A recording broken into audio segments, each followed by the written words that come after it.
खबरें जो आपको सीधे जोड़ती हैं हमसे, जिनका आपकी जिंदगी पर होता है सीधा असर।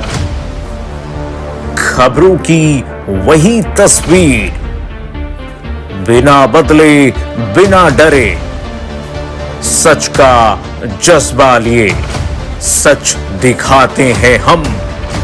कीर्ति खबर, आपकी खबर। नमस्कार, बहुत स्वागत है आपका कीर्ति खबर के डिजिटल प्लेटफॉर्म में और मैं हूं आपके साथ कीर्तिमान सिंह। आइए आपको बताते हैं कि आखिरकार 1984 का सिख दंगा है क्या, और सिख दंगे में जो मुख्य आरोपी सज्जन कुमार, उसे अब सजा होने वाली है।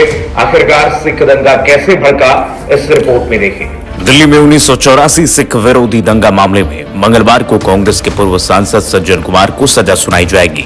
राउज एवेन्यू कोर्ट की विशेष जज कावेरी भावेजा दोपहर 2 बजे के बाद सजा पर फैसला सुनाएंगी। कोर्ट ने 21 फरवरी को सजा पर फैसला सुरक्षित रख लिया था। पीड़ित पक्ष ने सज्जन कुमार के लिए मौत की सजा की मांग की है। सज्जन को 12 फरवरी को दोषी ठहराया गया था। मामला दंगों में सरस्वती बिहार में जसवंत सिंह और उसके बेटे तरुणदीप सिंह की हत्या से जुड़ा है। 3 केस, 1 में बरी, 2 में दोषी।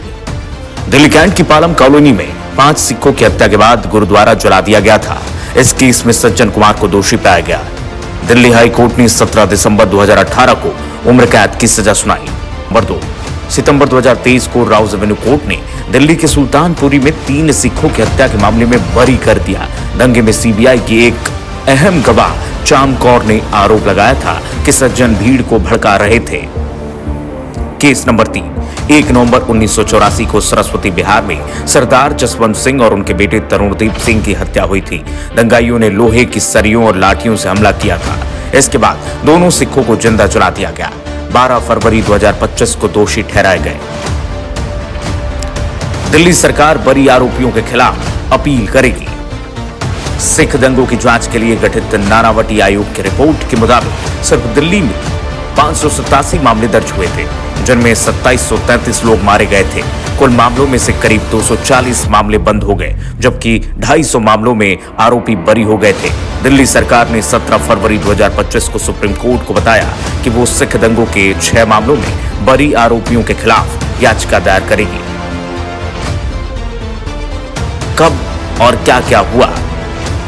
31 अक्टूबर 1984 को प्रधानमंत्री इंदिरा गांधी की हत्या की गई थी। अगले दिन यानी 1 नवंबर को दिल्ली समेत देश के कई हिस्सों में सिख विरोधी दंगे भड़क उठे। पीटीआई के मुताबिक तब सिर्फ दिल्ली में ही करीब 2700 लोग मारे गए थे। देश भर में मरने वालों का आंकड़ा 3500 के करीब था। मई 2000 में दंगे की जांच के लिए जीटी नानावती कमीशन का गठन हुआ। 24 अक्टूबर 2005 को सीबीआई ने नानावती कमीशन की सिफारिश पर केस दर्ज किया। 1 फरवरी 2010 को ट्रायल कोर्ट ने कांग्रेस नेता सज्जन कुमार, बलवान खोखर, महेंद्र यादव, कैप्टन भांगबल, गिरधारी लाल, किशन खोकर, महासिंह और संतोष रानी को समन जारी किया। 30 अप्रैल 2013 को कोर्ट ने सज्जन कुमार को बरी कर दिया। इसके खिलाफ सीबीआई ने 19 जुलाई 2013 को हाई कोर्ट में अपील की। 22 जुलाई 2013 को हाई कोर्ट ने सज्जन कुमार को नोटिस जारी किया। 17 दिसंबर 2018 को हाई कोर्ट ने सज्जन कुमार को 5 सिखों की हत्या के मामले में दोषी ठहराया और उम्र कैद की सजा सुनाई। दंगों के 21 साल बाद प्रधानमंत्री मनमोहन सिंह ने संसद में माफी मांगी थी। उन्होंने कहा था, जो कुछ भी हुआ उससे उनका सिर शर्म से झुक जाता है। What have happened? The sad event of 1984 took place. Gujral ji, on that very sad evening, he went to the then Home Minister, Shri P.V. Narasimha Rao, and said to him that the situation is so grave that it is necessary for the government to call the army at the earliest. Indira Gandhi ने पंजाब में सिख आतंकवाद को दबाने के लिए स्वर्ण मंदिर परिसर में ऑपरेशन ब्लू स्टार चलवाया था। इसमें आतंकी भिंडरावाला सहित कई लोगों की मौत हो गई थी। सिख इस घटना से नाराज थे। इसके कुछ ही दिन बाद इंदिरा गांधी के उनके ही सिख अंगरक्षकों ने यानी कि बॉडीगार्ड्स ने गोली मारकर हत्या कर दी थी। इसके बाद देश भर में सिख विरोधी दंगे शुरू हुए।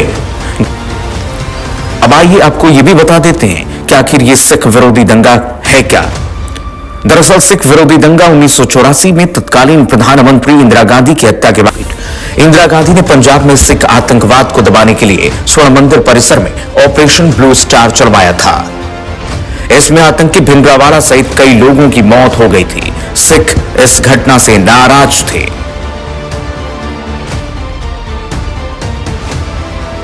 इसके कुछ ही दिन बाद इंदिरा गांधी के उनके ही सिख अंगरक्षकों ने यानी कि बॉडीगार्ड्स ने गोली मारकर हत्या कर दी थी। इसके बाद देश भर में सिख विरोधी दंगे शुरू हुए, जिसका सबसे ज्यादा असर दिल्ली और पंजाब में देखा गया था। दंगों के दौरान करीब 3,500 लोगों की मौत हुई थी।